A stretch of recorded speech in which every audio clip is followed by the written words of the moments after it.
Este espacio florece como un faro en el fin del mundo para náufragos, viajeros y soñadores. Durante 60 minutos nos proponemos bajar desde los vientos de la Patagonia, reflexiones e ideas, historias y relatos, música, sonidos y palabras para dárselas a quienes quieran reencontrarse con su identidad y levantar el vuelo. Aquí comienza Ojo con la Cultura. Su conductor, Jaime Gonzalo Uribe.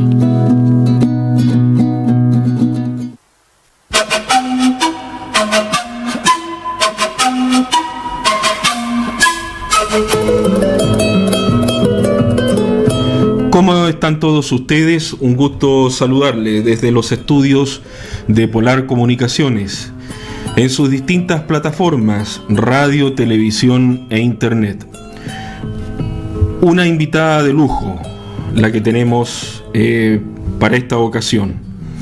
Periodista, escritora, posiblemente la persona, la profesional que mejor conoce sobre la cultura yagán, sobre lo que ha pasado con respecto a la desaparición de esta nonagenaria integrante de la comunidad yagán, para hablar de lo que significa desde el punto de vista histórico, cultural. Hoy día tenemos en esta edición especial de Ojo con la Cultura la opinión, la voz indiscutida de nuestra querida amiga Patricia Stambuk Mayorga. ¿Cómo estás tú, Pati? Hola, buenas tardes. Aquí a orillas del canal del lago Ranco, mira, sí. Casi me fui al canal Beagle de inmediato, recordando siempre a mi región de Magallanes, mi querida región de Magallanes. Hoy día es un día de viento, por lo tanto la recuerdo muy especialmente. Y acá un día de terrible calor, aunque tú no lo creas. Pero 20 grados aproximadamente, hay una sensación térmica, yo te digo que incluso es un poco mayor ahora en la tarde, así que es para no creer lo que estamos viviendo, un calor que hace recordar como que estuviéramos en la zona central así del país. Bueno, las temperaturas se han invertido por aquí y por allá. En Viña del Mar, donde yo resido, está mucho más fresco que acá en el sur de Chile. Sí. Eso es sorprendente, hemos tenido un verano muy caluroso. Y tú sabes que acá hay sequía, imagínate. Ha habido sequía. Pero si nos ponemos a hablar de ese tema, que es un tema que me importa mucho, no vamos a ir al tema central, porque realmente, bueno, es mucho lo que hay que decir con respecto al tema de la sequía, de cómo hemos enfrentado durante tantos años el manejo de nuestros ríos y de nuestras fuentes de agua y de la fuente, el recurso en general, que vamos al punto nomás, Víctor. Tú conociste mejor que nadie lo que son los últimos vestigios de la cultura yagán. Tuviste la oportunidad de conocer a Rosa Yagán, a Cristina, a Úrsula. El recuerdo a Felipe, a la otra Rosa, y hay más, sí, por cierto. En Melinda, que era yagán por culturalmente yagán, porque era chilota y cahuéscar, pero vivió como yagán toda su vida. Entonces está considerada yagán también. Efectivamente estuve relacionada muy estrechamente, a diferencia de los investigadores, a lo mejor que van, sí, preguntan y se retiran. Tú has hecho un trabajo siempre, y lo hemos planteado también en los escritos que hemos realizado, que a diferencia de los investigadores, de aquellos que son académicos propiamente tal, y que tienen la cantidad de libros y que son trabajos teóricos de indudable calidad, tú partes fundamentalmente de lo que es el trabajo periodístico de investigación y testimonial. Te gusta estar ahí, donde las personas, compartir con ellas y extraer lo mejor de sus vivencias y también, sobre todo, de sus sentimientos. Yo creo que... ¿Sabes también por qué es, Víctor? Porque soy una convencida. Yo fui una alumna de esa historia pésima que nos enseñaban en los colegios, no descontextualizada, que aprendíamos fechas que para nosotros eran irrelevantes, sí, sucesos que no tenían nada que ver con nosotros. Pero soy una convencida que a través de la historia de las personas se puede comprender muy bien los grandes fenómenos de las pequeñas historias de los lugares, de las pequeñas historias de las regiones y también de los países. Esa es mi hipótesis permanente. Ellos revelan a través de sus vidas un contexto que explica los procesos sociales. Cuando tú cuentas la historia de Rosa, cuando tú cuentas la historia de Cristina, vas entendiendo por el proceso que pasó su pueblo. Lo que le pasó a ella, ¿sí? Una pregunta que el otro día no pudimos realizar, pero que ahora es inevitable que te la haga, Patricia. La pérdida de Cristina Calderón, la pérdida física de ella, ¿no es cierto?, esta partida, ¿qué significa desde el punto de vista de la cultura? Cuando se dice que es la última habitante del pueblo yagán que hablaba, ¿no es cierto?, de lo que es el idioma, lo que es el vocablo, y conocía todo lo que es el lenguaje de ellos, y eso se pierde. ¿Qué significa eso? Bueno, es una frontera, es un hito dramático, y no conviene minimizarlo. Ella marca un nuevo hito en la historia del pueblo yagán, cuando es un pueblo que se queda sin lengua. En estos momentos, quien más sabe del idioma yagán es un norteamericano. Creo que, no recuerdo bien su apellido, pero creo que se llama Jess Taube. Sí. Él estudió la lengua. Entonces, cuando no se logra transmitir a los descendientes por los procesos culturales que se están viviendo la lengua de ese pueblo, es un momento crítico y doloroso. Y ella está en esa frontera, y la doble frontera. Yo sé que los antropólogos y la propia comunidad se resienten mucho con el tema de considerar que el mestizaje es mestizaje, pero es la realidad. Ella es la última, y hay que decirlo, que fue hija de padre y de madre yagán. Y lo que vino a continuación fue un obligado mestizaje, muchas veces con huilliche o descendientes de huilliches, la comunidad chilota, que es lo que ha pasado en general muy fuertemente en Magallanes, también con las etnias europeas, con los inmigrantes europeos. Y eso inevitablemente fue conduciendo a la pérdida del idioma yagán. Entonces no podemos minimizar esto, sí, vamos a tener la fortaleza, porque ya es otro momento de la historia del pueblo yagán. Y que ellos sigan teniendo presente sus valores y lo que la sustancia cultural que aún preservan, es fantástico, francamente, porque es lo menos que se puede hacer. Pero no es lo mismo, ya no es lo mismo, y no pudo ser lo mismo, no ayer, no esta semana cuando se murió Cristina, ya hace muchas décadas que no pudo ser lo mismo. ¿Cuál es el desafío que se viene ahora para los que quedamos acá? ¿De qué manera se puede preservar o resguardar ese patrimonio de la cultura de la comunidad yagana? Yo siempre pienso que el país tiene que darle oportunidad a sus pueblos antiguos, como me gusta llamarles, dándole oportunidad de desarrollarse en el lugar donde están. Ellos las comunidades, ojalá tengan en su lugar las mejores oportunidades. Hablábamos el otro día del hospital. Tener un hospital, tener ese tipo de servicios, tener educación, tener la posibilidad de, en localidades cercanas, completar esa educación. Todo eso favorece que las comunidades se fortalezcan.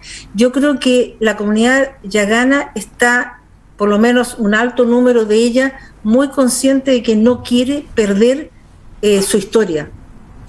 Y para eso tienen que volver a estudiar. Sí, es que es triste decirlo, pero ha pasado lo mismo en Isla de Pascua, en Rapa Nui. Las personas han tenido que volver a estudiar su propia historia, porque ya no se las transmitieron oralmente.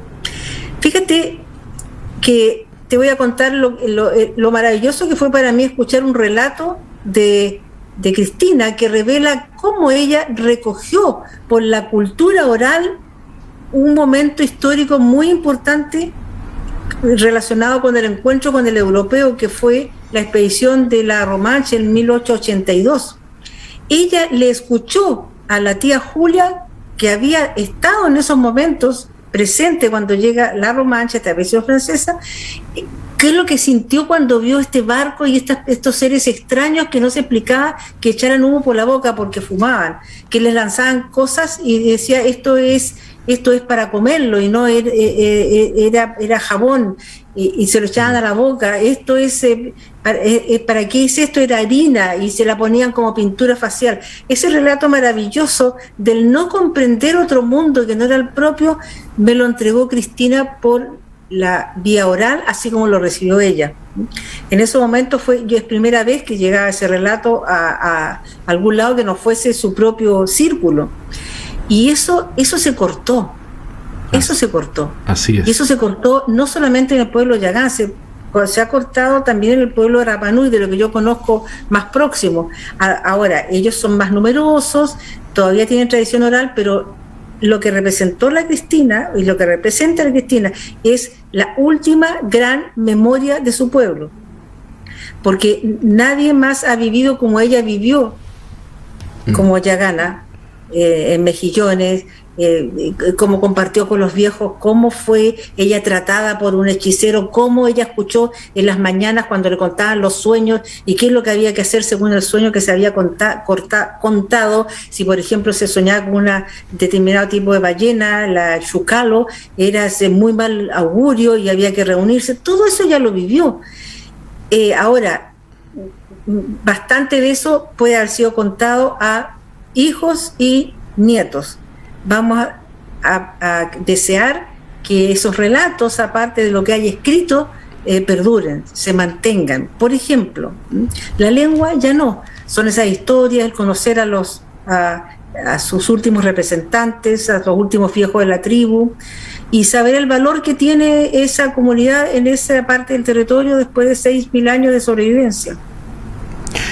Patricia, tú además, tú señalabas que tienes también un conocimiento importante sobre lo que es la cultura Rapa Nui. Estuviste allá, compartiste con ellos y producto de eso realizaste varios trabajos de investigación. Salieron varios libros que han sido incluso reconocidos internacionalmente. El caso de Rongo, por ejemplo, que es una de tus últimas publicaciones. ¿Hay alguna relación histórica, cultural entre la cultura Rapa Nui y la cultura yagán? ¿Algún paralelo que podamos establecer, Patricia? No, excepto el valor de la tradición oral. Ya. Son lenguas ágrafas no escritas, por lo tanto, el reunirse para escuchar al más anciano, al más sabio, la más sabia, la más anciana, era tremendamente importante y era lo mismo que hacía tanto en la isla de Pascua como en Navarino o en el Cabo de Hornos o donde fuese. Desde ese punto de vista uno podría comparar, ¿no? Cosas básicas, fundamentales. Ellos tuvieron algún tipo de escritura jamás descifrada, los Rapa Nui, en el caso de los yaganes no la hubo. Y no sé por dónde podríamos encontrar. Yo creo que lo esencial es la isla. Yeah. Lo isleño yo creo que marca un carácter. Yo me considero que padezco una especie de islitis porque soy hija de un isleño de Brač, de Croacia, porque he hablado sobre Rapa Nui, porque me influyó mucho un memorialista cubano que fue Miguel Barnett, que es de una isla, por las 3 obras que él hizo y que yo leí cuando estaba empezando a meterme en este tema del testimonio, y porque Navarino es una isla, todas las demás territorios donde ellos vivieron son islas, y eso genera entonces una cultura muy hacia adentro, tal como los moai que miran hacia adentro de la isla y no hacia afuera. Y también la isla de Tierra del Fuego, que para mí es muy importante en mi vida y en mi último el libro publicado, mi libro más reciente, en los cuentos del Estrecho de Magallanes. Y finalmente porque los magallánicos somos isleños, desconectados, aunque tengamos un territorio físico, hemos aislados y tenemos el mismo sentimiento de isla. Eso sí que nos une entre los Rapa Nui y los yaganes. Bueno, todavía no podemos tener una conexión vía terrestre con el resto del país. Entonces, así es, somos isla. Estamos alejados, estamos apartados del resto del continente. Así es. Y fíjate que allá me tocó conocer a quien yo califico, no sé si con justicia o no, como la última gran memoria también de Isla de Pascua, que fue Papa Kiko, Luis Abaca, que fue uno de mis informantes principales. Yo conviví con él y cuando él se murió sentí lo mismo que sentí con Cristina. Ahora mi relación con Cristina era mucho más próxima que la que yo tenía con Papa Kiko, a quien de todas maneras nos visitamos, nos apreciamos y todo lo demás, pero con Cristina era distinta, pero ahí está el hecho esencial, que es ser la última memoria que puede relatar por tradición oral los hechos más antiguos. Papa Kiko tenía una memoria tan larga que podía llegar a través de los testimonios del padre, que a su vez lo había escuchado del padre, y así sucesivamente, lo que había sido María Angata, por ejemplo, una profetisa de principio del siglo XX. Es una pregunta a veces un poco difícil realizarla, pero ¿crees tú, Patricia, de que hay un aprovechamiento también ahora con esto del estudio de las culturas originarias, al menos de acá de Magallanes, porque al final son otros los que pareciera que usufructúan a través de proyectos, a través de una serie de beneficios que no tuvieron precisamente ni Cristina, ni Rosa, ni muchos de los originarios, en este caso de la cultura yagán? ¿Sientes que hay un poco de eso también? Bueno, eso parece ser inevitable. Bueno, hay gente que obtiene tremendos fondos, es verdad, y no sé cuánto de eso puede derivarse hacia las personas que les permiten hacer estos proyectos. Pero más allá de ese aprovechamiento, porque sucede que a veces, por ejemplo, en Rapa Nui creían que uno ganaba mucho dinero con los libros, y eso no es así. En Chile no es así, no es así. Yo iba a hacer el trabajo que hacía por amor por la cultura en general, por el testimonio en particular, porque era el género que yo quería desarrollar, etcétera, porque creo firmemente en la diversidad, pero de pronto se pensaba como que uno tenía un gran provecho con los libros. Ahora, puede haber otro tipo de fondo donde efectivamente se gana bastante y no queda mucho en la persona que es la fuente primaria de información con la que se trabaja, si es que es allí donde tú apuntas. Pero aparte de eso está la moda. Yeah. Yo celebro que se destaque todo lo que sea pueblos nativos, pueblos originarios, pueblos antiguos, como les digo yo, pero también veo como que se está encontrando la última originalidad. O sea, no hay otros temas que sean más originales, vendibles, como que está el tema indígena está en alza, ¿ah? Ahora, es bueno porque durante demasiadas décadas ha sido un tema invisible o muy maltratado.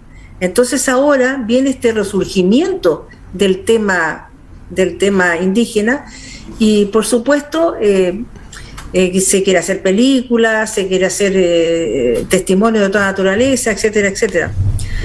A mí de repente esto de el comercio con el tema indígena me molesta, pero si no les molestas a ellos, ¿qué voy a decir yo?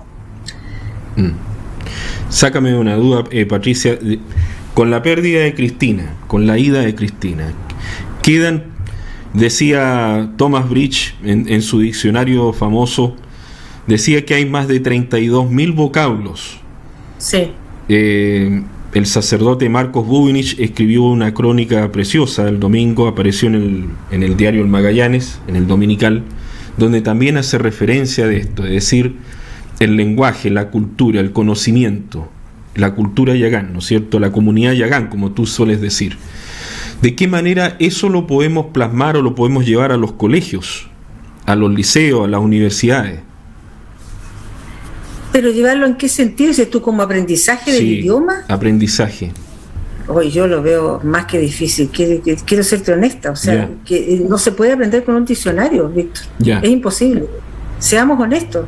O sea, imaginemos a un niño de corta edad a quien tú le pasas un diccionario para que empiece a aprender.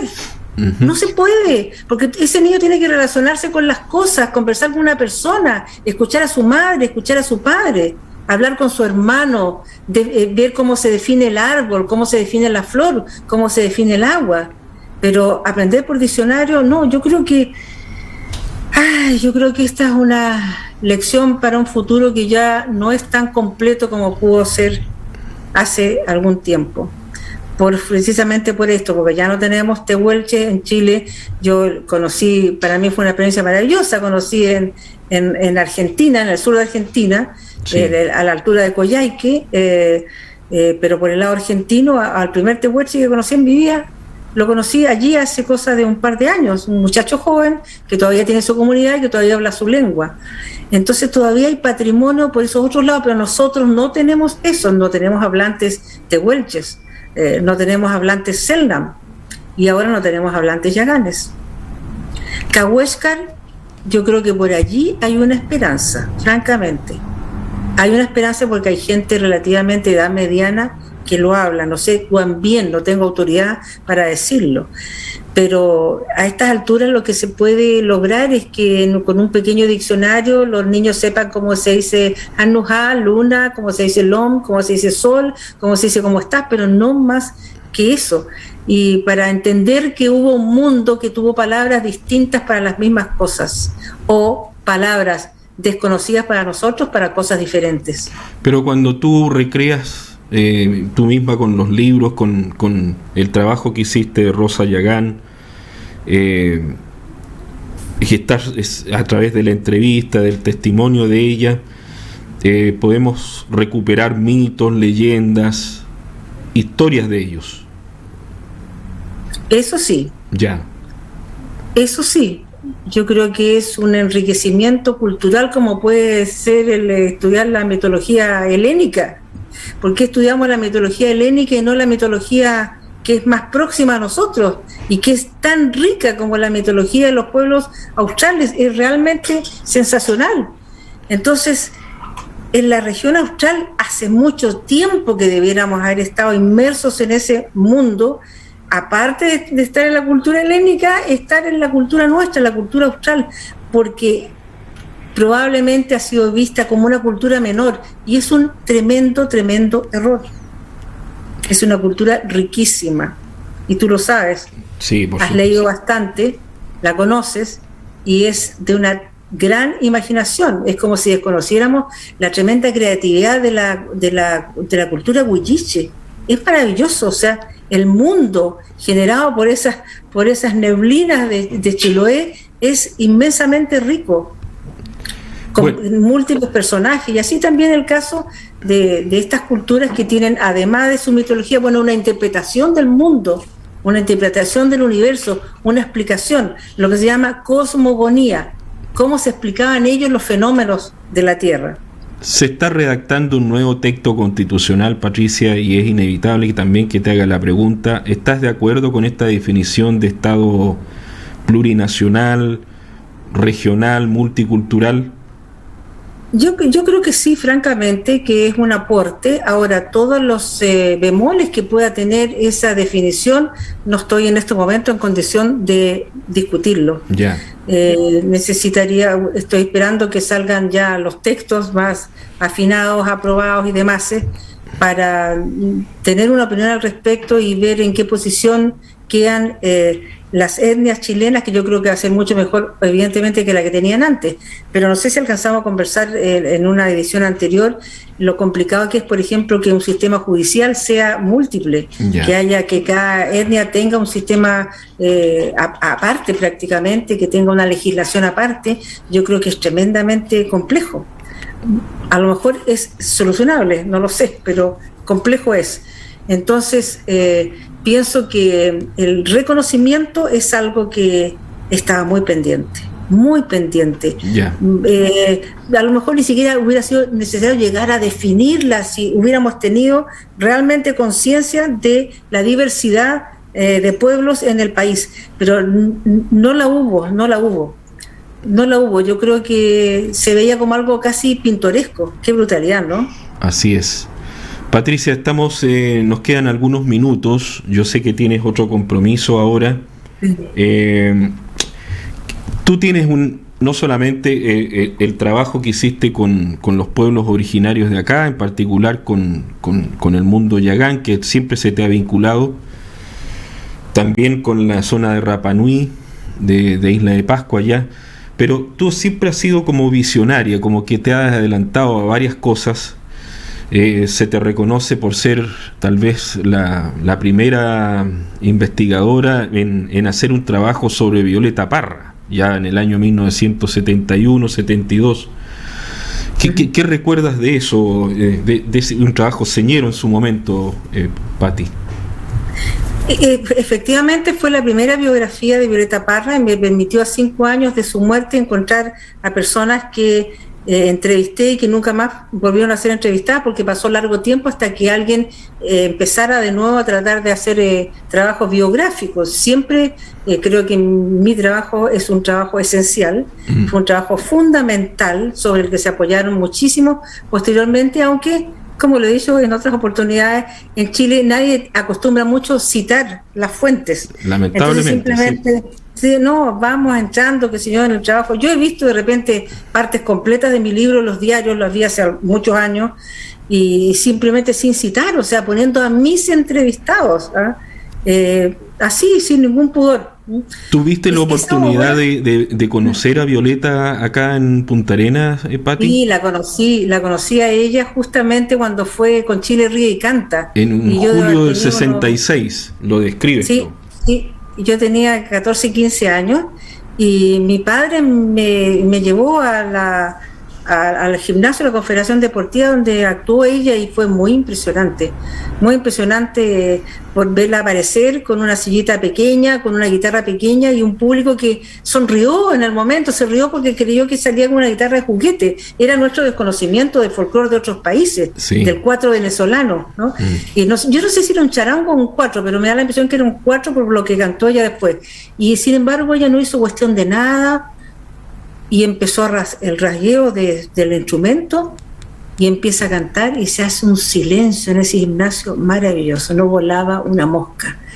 Lo que es esa impronta que tenía Violeta y lo que ella lograba transmitir, fue un momento inolvidable para mí. Y curiosamente estaba también el gran conjunto de los hermanos Pacarati, y allí fue donde también mi papá me dijo, ¿quieres algo? ¿Quieres conversar con ellos? En fin, yo en mi rapto de timidez le dije que no, pero me compró un collar que hoy día es hasta una pieza de arte, porque no han vuelto a hacer collares de esa naturaleza.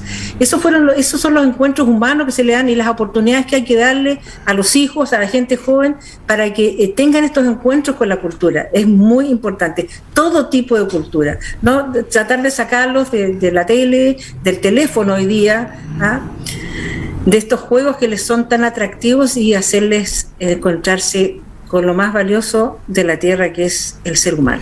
¿Quién iba a creer, Patricia, porque ese encuentro mágico con Violeta Parra fue en julio de 1966, y a ella cuánto le quedaban? 5 meses de vida, imagínate. Sí, exactamente, y se veía ella tan llena de vida. Y para tomar esa decisión dramática en febrero del 67. Así es, pero ese libro marcó entonces mi ingreso a este tipo de trabajo que se llama periodismo literario o literatura de testimonio. Fue muy importante en mi vida. Y lo otro, bueno, a la continuación fue con Rosa Yagán. Y los trabajos posteriores han sido con muchas voces, ha sido un gran y arduo trabajo de hilvanar las numerosas voces que entran en cada una de esas historias. Y la de Rosa la de Cristina fue Cristina y su hermana Úrsula, 2 informantes para este libro que espero verlo publicado nuevamente este año, El Zarpe Final. El Zarpe Final. Memorias de los últimos Yaganes. Yo sé que la palabra última genera urticaria, sí, pero tampoco le podemos quitar a las personas lo que son. Ella es la última hablante, la última hija de padre y madre Yaganes, y yo creo que así hay que decirlo.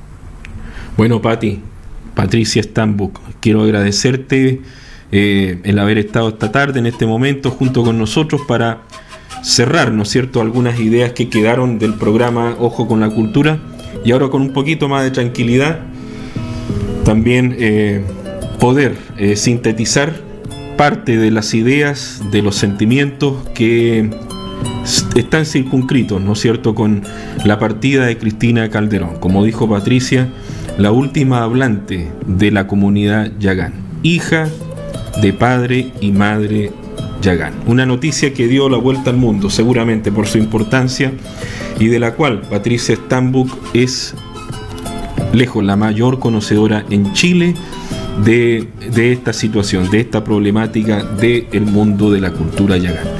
Patricia, un gusto. Gracias por estar con nosotros. Querido Víctor, cuando gustes, de verdad, que me encanta hablar de estos temas. Cuando gustes, a tu disposición. Un abrazo. Chao, chao. Hasta pronto. Chao, chao. Y a ustedes, gracias por estar con nosotros. Nos vemos en otra jornada más de Ojo con la Cultura. Chao, chao.